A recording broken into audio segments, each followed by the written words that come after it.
can.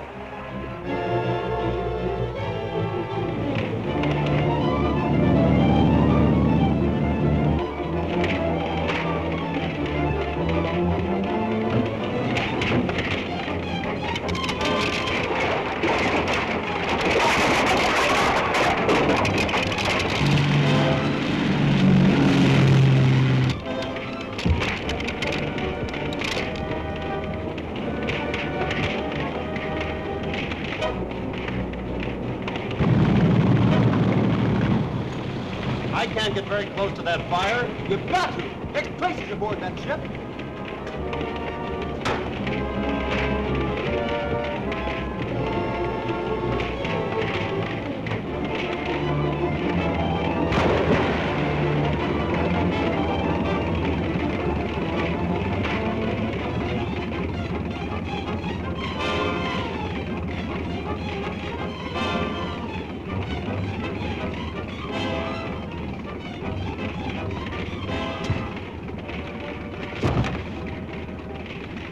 Boss?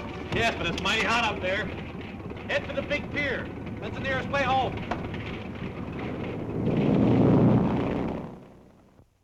There we was, creeping along. And the Spider's men was all around us. And me, I was right behind Mr. TRACY, protecting him. When all of a sudden, just like a bolt of thunder, 6 men jumped on us. I bet you were scared, Mike. Who, me? Say, it takes more than 6 men to scare me. Why, I already had 3 of them down. And I was getting ready to tackle the 4th one when 6 more of them jumped on me. And I looked all around, and there was a half a dozen more coming right at us. Well, how many did that make, Mike? Huh? Oh, 22. Well. Now, as I was saying... Well, I only count 12. Now, don't interrupt me, Junior. And then what did you do, Mr. McGurk? Well, now, I know that something had to be done real quick, or else they'd get Mr. TRACY. Mike McGurk. Well, how do you do, Miss Andrews? Oh, hello, Mr. Odette. Mr. Potter. Well, here I am again, always turning up like a bad penny. Why, not at all, Mr. Odette. You're always welcome, you know that. Thank you. I suppose there's nothing new regarding Mr. TRACY's brother? Not a thing. Gordon's disappearance remains as much a mystery as ever. Well, I suppose we'll just have to keep on hoping for the best. By the way, whatever happened to that engraver? The one the Spider's ring tried to kill when he refused to make the counterfeit plates for him. Why, nothing that I know of. He's probably still in the hospital. That was a most amazing case. How Mr. TRACY rescued him and almost lost his own life doing it. That all goes with the job of a G-man, Mr. Odette. Yes, I suppose it does. Well, tell Dick we dropped in, will you? Oh, I shall be glad to. Thank you. Goodbye. Goodbye. Goodbye, Mr. Potter. Goodbye. But the first place the Spider's ring took you to, Mr. Calder, can you give me any idea where that is? Well, when my mind became clearer, I discovered I could see under the blindfold. The walls were paneled to the floor. Must have been a rather large house to have paneled walls. Did you see anything else? Any of the people? I was afraid to try, but I did see a large black cat in the room, and I heard a man walking. It sounded like he was lame. Could you see his feet? Hello, Doctor. Glad to see you, Mr. TRACY. Well, we're losing our patient today. How's that? Mr. Calder's family are anxious to have him at home. They called me again just now, and I agreed to let him go this afternoon on one condition. That the bandages are not to be removed until I say so. That suits me. They're sending a car for you at 3 o'clock. I'll leave word at the desk to have you ready. Doctor, could I see you alone in your office for a few minutes? Why, yes, of course. I'll be in my office. I'll see you there in about 10 minutes.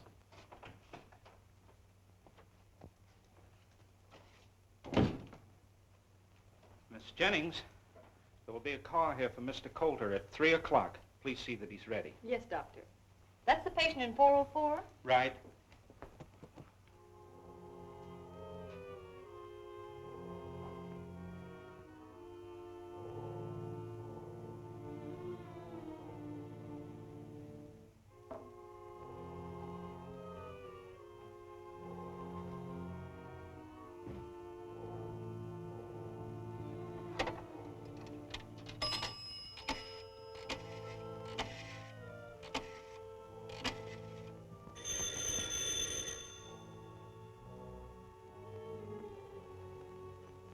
Hello? They're gonna take Coulter out of here at 3 o'clock. Stand by and keep watch. Report immediately if there is any change in the time.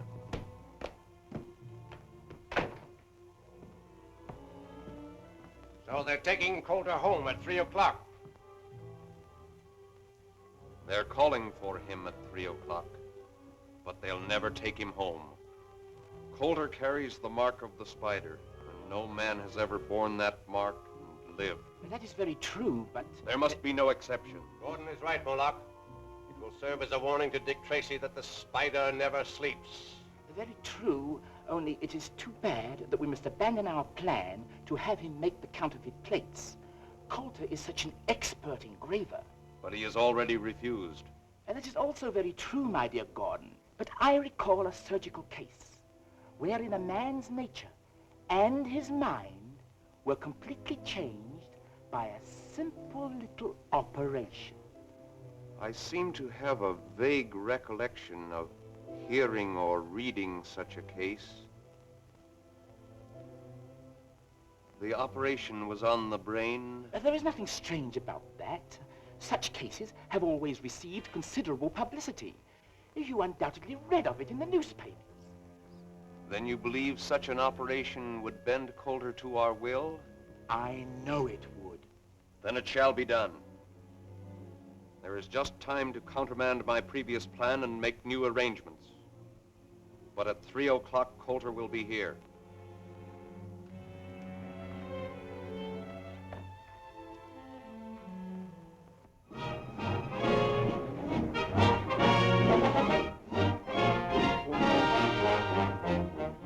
Most preposterous, unthinkable idea I ever heard. I won't allow it. As a matter of fact, I positively forbid it. But you can't forbid it, Clive. It's our one sure chance to trap the spider. Good Lord, Dick, if anything should happen. Nothing can happen. I'll prove it to you. Mike, get that road map off the wall.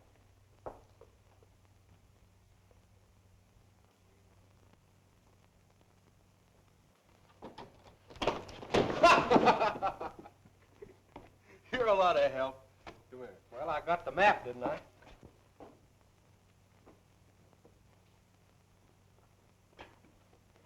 Now, let's see. Here's the hospital. We throw a ring of our department cars with their two-way radio completely encircling the hospital. If the spider ring shows up to get Coulter, as I expect, their car will be spotted by one of our guards and its description immediately broadcast to all the other cars. But with so many cars following Dick, it's... Only one of our cars will be following the spiders at a time. The others will be on roads paralleling the route. Oh, I get the idea. Then there'll be a net around the spider car all the time. And if they turn off into another road, the other cars will be immediately notified over the two-way radio, and one of them will take up the trail. In that way, no matter how often the spider's car changes its course, a different car will be following it. I guess that's a good idea, Chief. They lead us to that spider's hangout without even knowing that we're following them. That's what I hope they'll do. It's a perfect setup, Dick, but the question now is, will the spider make the attempt to get Coulter? They need those counterfeit plates, and you can bank on it. The spider will try again to force Coulter to make them. All right. I withdraw my objections, but it's against my better judgment.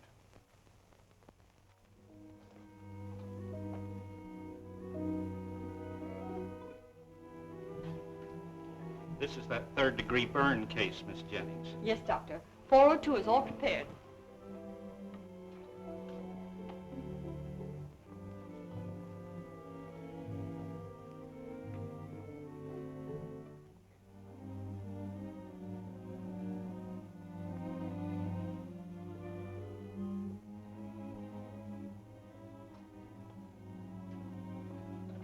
You may go now, Miss Jennings. This nurse will be all the help I'll need. Very well, Doctor.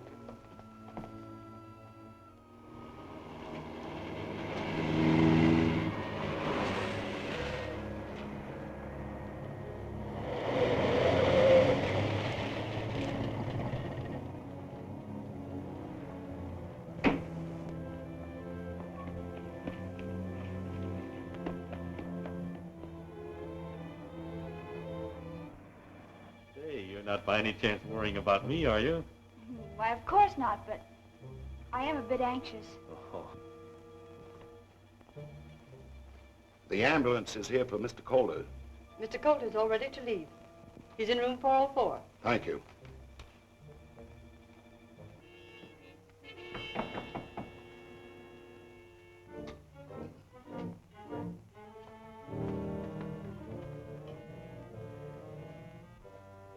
All right, Mr. Coulter, the ambulance is here. I recognize that voice, Miss Andrews. That's one of the Spider's men.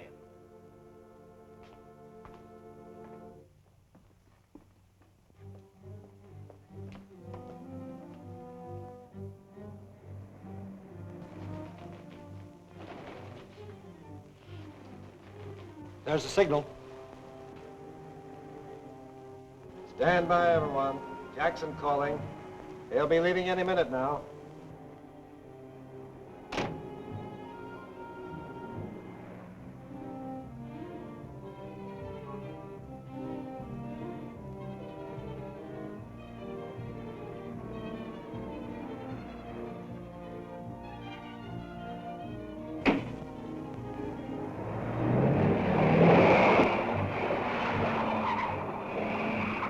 Jackson reporting. Car heading south. Stop rolling.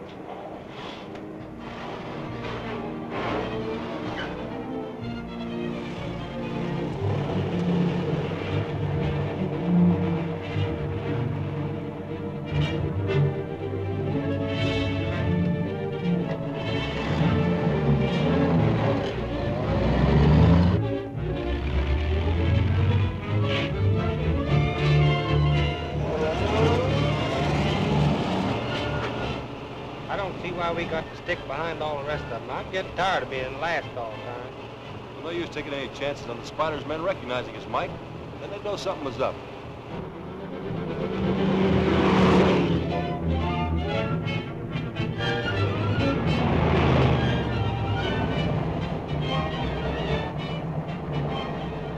Here's the description of the car. A white ambulance. No distinguishing marks. Speed 30. Passing Kane Boulevard. Jackson. Kane Boulevard. See where that is. Here it is. You gonna mark where the G-Man cars are, Mr. Anderson? Sure thing, Junior. There's 3 of them spread out over there, 3 over here. Gosh, the Spider's car's right between them.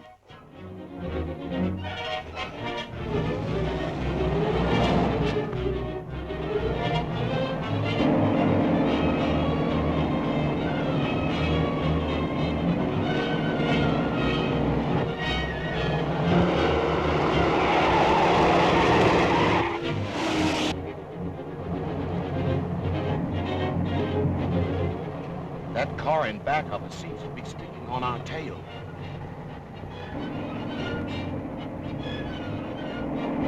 I'll turn off at Chester. Watch if it follows. Right.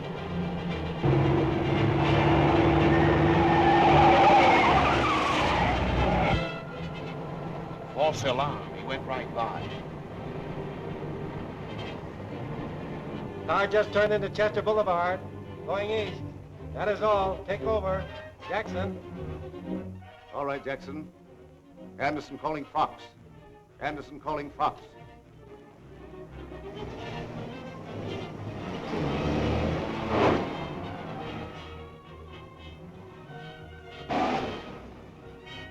Come on, Coulter. You're getting out here. Yes, it's not wise to keep the Spider waiting.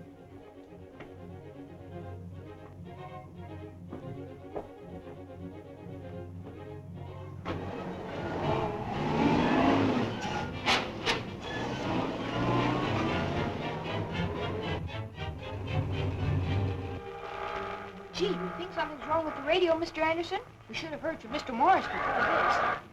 Morris reporting. No sign of car. Going through Casper to investigate. All right, Morris. Other cars stand by for Morris report. Something's up, and I'm going to find out what it is.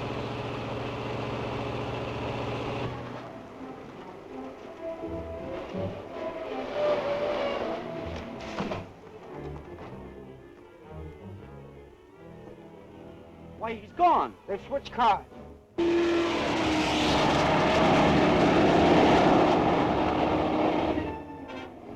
It's Steve Lockwood.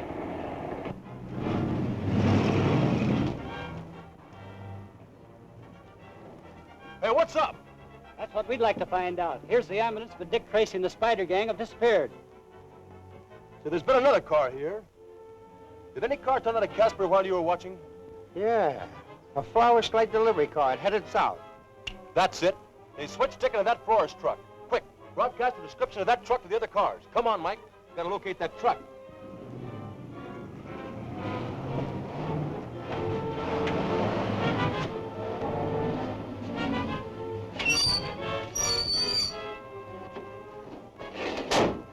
I'll be back soon as I ditch the truck. Step on it. Come on, Calder. Come on, no funny work here.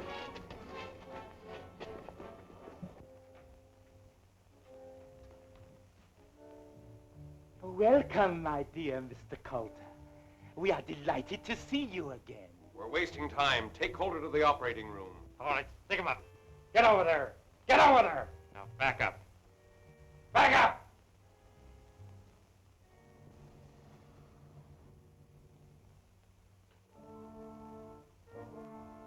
I wouldn't use that telephone. Drop that gun!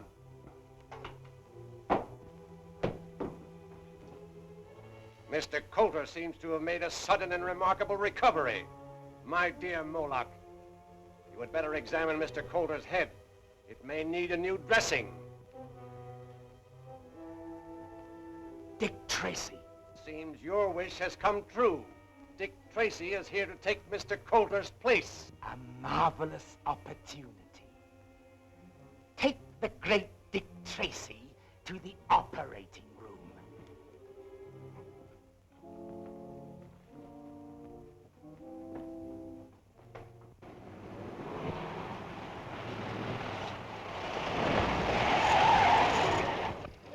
Why, you that flame up here? Hey, did you see a florist truck go by here? Yeah, I seen it. Went by here going lickety, lickety.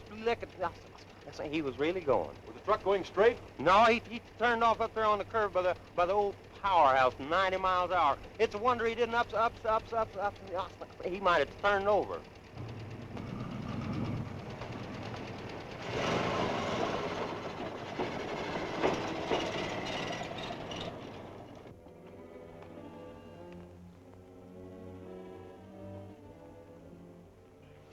Get the ether ready and the cone. Would you increase the heat under that sterilizer, Gordon? Gordon.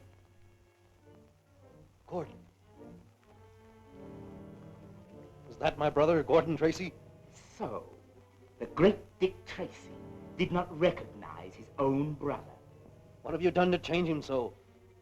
It was really a simple little operation on the brain. So, and that's what you're planning to do to me? We planned it for Coulter, but since you have taken his place, the ether!